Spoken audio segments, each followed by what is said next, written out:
Siasat Kehakiman dalam Islam di buku Keadilan Sosial dalam Islam, pengarang Hamka, penerbit Wijaya Jakarta, tahun 1951, halaman 30 sampai dengan halaman 33. Siasat Kehakiman dalam Islam. Berdirinya pemerintahan ialah buat menjamin kemerdekaan dan keamanan masyarakat. Semua manusia bebas dan merdeka. Bebas dan merdeka bertindak serta melakukan apa yang dirasanya baik di dalam perjalanan hidupnya. Dia merdeka menyatakan pikiran, dia merdeka menganut suatu faham pokok asal sudah ada, yaitu tidak ada Tuhan selain Allah. La ilaha illa Allah. Hubungan manusia hanyalah dengan Allah, tiada ada tempatnya berlindung hanyalah Allah, yang lain tidak. Kemerdekaan manusia menurut ajaran Islam dihimpunkan ke dalam kekuasaan Tuhan, oleh sebab itu maka merdeka dengan tidak ada himpunan, merdeka menempuh langkah sendiri-sendiri saja, tidak memperdulikan yang lain tidaklah ada. Bertambah lanjut pikiran manusia, bertambah terikatlah dirinya oleh akal budinya. Kalau dikaji sampai ke sana tidaklah ada yang merdeka dalam alam ini, isi alam mesti tunduk kepada aturan, barang siapa yang melanggar aturan binasalah. Sedangkan matahari, bulan, bintang, dan bumi yang begitu besar bermiliun kali lebih besar daripada kehidupan manusia tidak juga merdeka berjalan sendiri-sendiri. Satu saat pun cakrawala itu tidak bebas keluar dari garis aturan itu. Keluar dari garis aturan adalah kebinasaan. Kemerdekaan yang sehat mempunyai hak dan mempunyai kewajiban. Ada aku punya dan ada engkau punya. Kemerdekaan binatang bernyawa pun ada hak dan kewajibannya. Ikan tidak merdeka keluar dari air dan binatang rimba tidak merdeka hidup di laut. Manusia tidak merdeka untuk ingin hidup jadi binatang. Kalau dicobanya hendak hidup sebagai binatang, rusaklah kemanusiaan.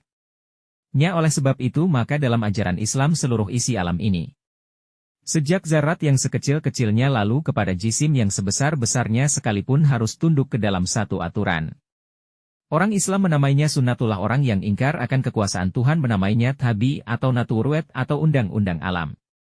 Mereka hanya mengakui undang-undang tetapi tidak mau tahu akan adanya yang memperbuat undang-undang. Pokok undang-undang syariat yang dijalankan dan diwajibkan Tuhan kepada nabi-nabi dan rasul berupa sebagai kitab adalah diambil dari sunnatullah yang asli itu. Tidak ada satu undang-undang Tuhan pun yang tidak diambil dari undang-undang sunnatullah yang asli itu.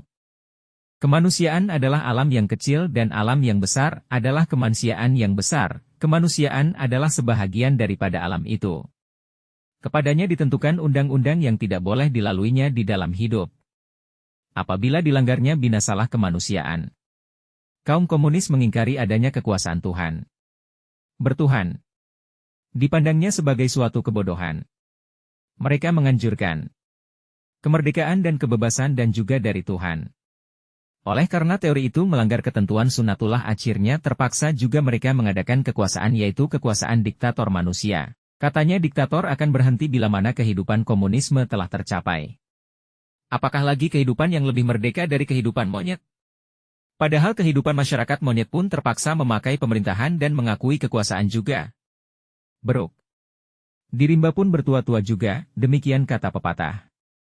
Diktator manusia menurut sejarah yang telah berulang-ulang hanya bergantung kepada adanya orang kuat atau yang diakui orang kuat. Kalau Stalin mati, adakah akan timbul orang yang sekuat Stalin? Akan berubahkah sejarah yang telah berulang bahwasanya setelah hilang orang kuat, anak buah pengikutnya pecah belah dan cerai-berai karena semuanya ingin menggantikan kedudukan pemimpin yang hilang, lalu terjadi perebutan pengaruh. Dan kalau perlu kekejaman dan pembunuhan, atau perpecahan. Waktu itu terbukti kembali bahwasanya manusia tidaklah berkuasa. Di atas dari kemanusiaan adalah lagi kekuasaan yang maha tinggi yang aturannya meliputi seluruh alam sehingga matahari pun tidak boleh melanggar aturan itu. Menilik kepada ini maka haruslah berdiri pemerintahan. Pemerintahanlah yang mengatur dengan adil supaya kemerdekaan diri pribadi terjamin dan kemerdekaan masyarakat pun jangan dikalahkan oleh kemerdekaan orang seorang. Islam masuk lebih dahulu ke dalam dasar jiwa masing-masing orang. Tidak boleh merugikan sesama manusia sebab kita sama-sama hamba Tuhan. Tidak beriman seseorang kamu sebelum cinta kepada saudaranya sebagai mencintai diri sendiri. Hadis. Kepentingan diri sendiri harus diserahkan kepada kepentingan bersama. Kepentingan bersama adalah di dalam kepentingan yang maha besar, yaitu menjunjung tinggi peraturan Tuhan. Tidak beriman seorang kamu sebelum hawa kehendaknya ditundukkan kepada aturan yang aku datangkan. Hadis. Pemerintahan dalam Islam ialah mengambilkan hak dari tangan yang kuat untuk diberikan dengan adil kepada yang lemah. Menurut sabda Abu Bakar, Seketika dia naik menjadi khalifah. Orang yang kuat dalam kalanganmu adalah lemah di sisiku, sebab daripadanya akan kuambilkan hak yang lemah, dan orang yang lemah di antara kamu adalah kuat di sisiku, sebab haknya akan kuambilkan dari yang kuat. Mengambil hak dari tangan yang kuat haruslah dengan kekuatan yang lebih. Itulah pemerintahan. Untuk mencapai keadilan syarat mutlaknya ialah kuat. Pokok kekuatan yang terutama adalah pengakuan. Sebelum ada pengakuan semua orang sama kuatnya. Ketika Nabi telah wafat boleh dikatakan semua sama hak dan sama kewajiban dan sama derajat. Tetapi setelah suara bersama mengakui Abu Bakar, berkumpullah kekuatan ke dalam tangannya. Imam wajib melindungi orang banyak dan orang banyak wajib taat. Sebab seketika dia mengangkat itu, dia sendiri yang telah berjanji akan taat. Siapa yang mungkir dari taat adalah memungkiri dirinya sendiri. Kalau dia dihukum, bukanlah kekuasaan lain yang menghukumnya melainkan janjinya sendiri. Imam atau sultan atau presiden diwakilkan oleh orang banyak untuk mengurus mereka.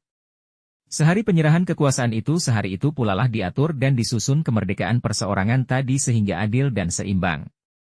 Sebab kemerdekaan kepunyaan perseorangan tidak akan terjamin jika masyarakat tidak mengakuinya. Kewajiban masyarakat ialah taat. Taatlah kepada Allah dan taatlah kepada Rasul dan kepada ulil amri daripada kamu. Kalau berselisih kamu dalam suatu perkara, kembalikanlah kepada Allah dan Rasul-Nya. An-Nisa ayat 58.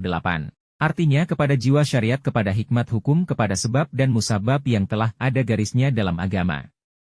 Dalam hal sulit seperti ini, imam atau kepala negara tidak boleh bertindak sendiri, sebab di dalam memahamkan hukum belum tentu pendapatnya saja yang benar. Wajiblah syura, panggil ahlul hilli wal aqdi, lalu timbang di antara mafsadah yang merusak dan maslahat yang berfaedah.